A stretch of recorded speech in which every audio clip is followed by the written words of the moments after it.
جو اس پر معمور ہے، اس نے کہا یہ 19 کا حصہ جو ہے کلید ہے قرآن کی، اور بعض چیزیں اس نے کچھ ثابت کی بھی واقعتاً کوئی بات ہے، اس لیے کہ سورہ قاف کے اندر، یہ سورہ قاف میں ان کا کہنا یہ ہے کہ جن صورتوں کے شروع میں یہ حروف مقطعات ہیں، وہ حروف اس صورت کے اندر 19 کے ملٹیپل کی شکل میں ہوں گے، 19 ہوں گے، 38 ہوں گے، 57 ہوں گے۔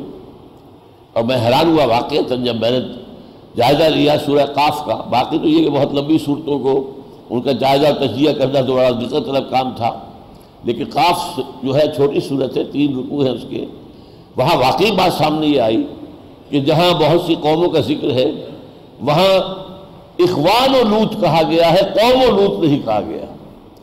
باقی ہر جگہ قرآن میں قوم و لوط، قوم و لوط، قوم و لوط، نہیں، یہاں اخوان و لوط۔ اگر یہاں قوم آتا تو 58 عدد ہو جاتا قاف کا سورہ قاف کے اندر، تو وہاں پر یہ ایک احتیاط گویا کہ ہمیں نظر آ رہی ہے کہ لفظ بدل کر لایا گیا ہے تاکہ 57 کا ملٹیپل رہے۔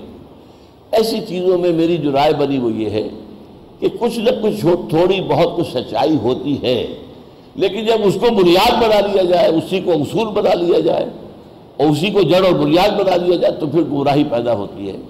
چنانچہ اس کے ساتھ یہی ہوا کہ اس کے حساب میں سورہ توبہ کی آخری 2 آیتیں فٹ نہیں ہو رہی تھی، انہوں نے کہا یہ ہے ہی نہیں قرآن میں سے، یہ تو قرآن میں خام خواہ ایڈ کر دی گئی۔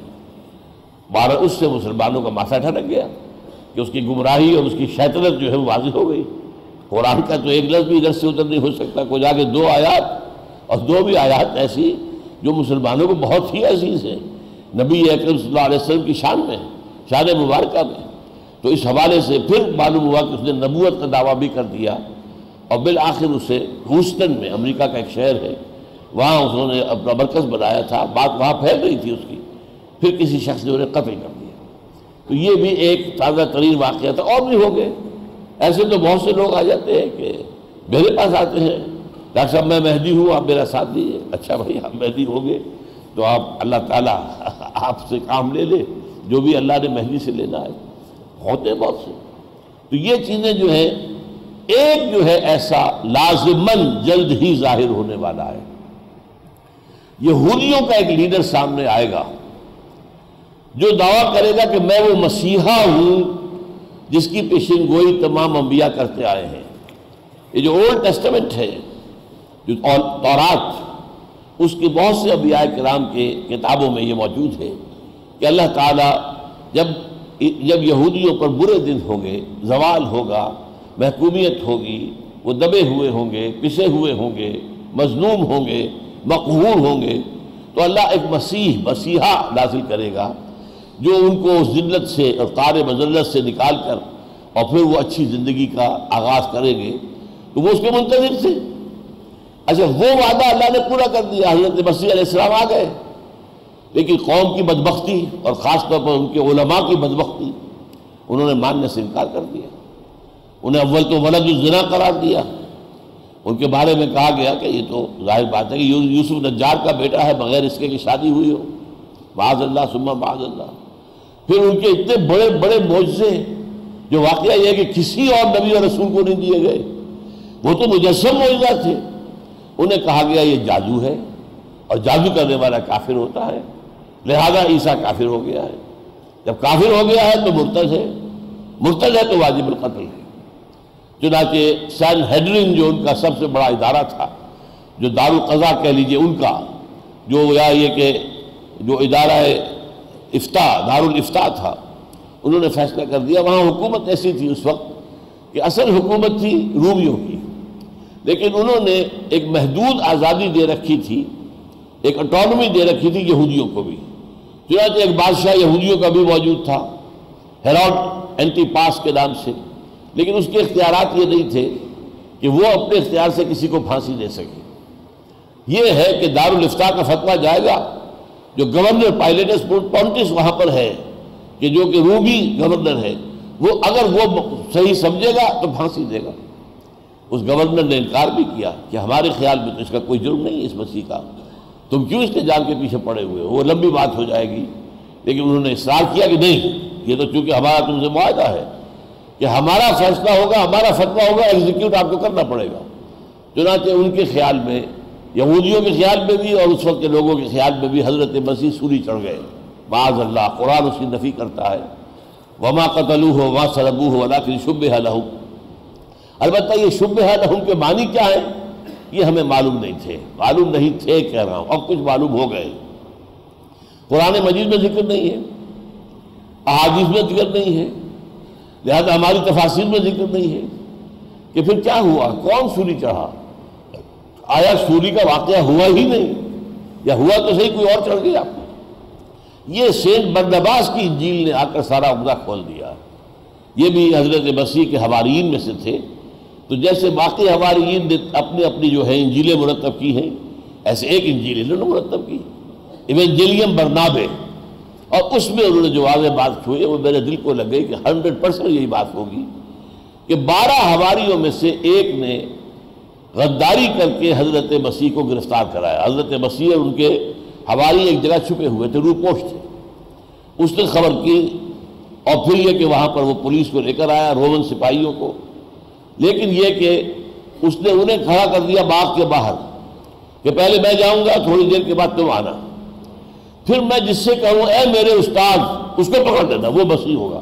کیونکہ رومیوں کو پتہ نہیں تھا، نہ دلچسپی تھی، یہ تو وہ کہتے ہیں یہودیوں کا اپنا معاملہ ہے، کون جو ہے کیا دعویٰ کر رہا ہے۔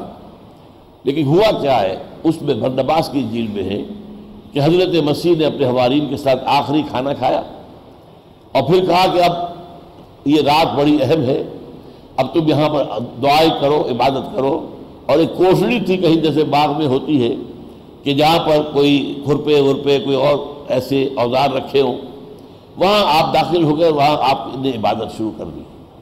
تو اسی اثنا میں یہ ہوا کہ چھت پھٹی اور 4 فرشتے اترے اور حضرت مسیح کو اٹھا کر لے گئے۔ اب یہ داخل ہوا کوٹڑی میں تو اس کو کچھ نظر نہیں آیا، لیکن اس کی شکل اللہ نے مسیح کی بنا دی۔ یہ گھبرا کے باہر نکلا تو دوسرے حواری جاگ گئے، سو گئے تھے، ان کا اے ہمارے استاد، تو رومیوں نے اسی کو پکڑ لیا، اور وہ ہے کہ جو سولی چڑھا ہے۔ یہ ہے تفصیل، اور میں سمجھتا ہوں بہت لاجیکل ہے۔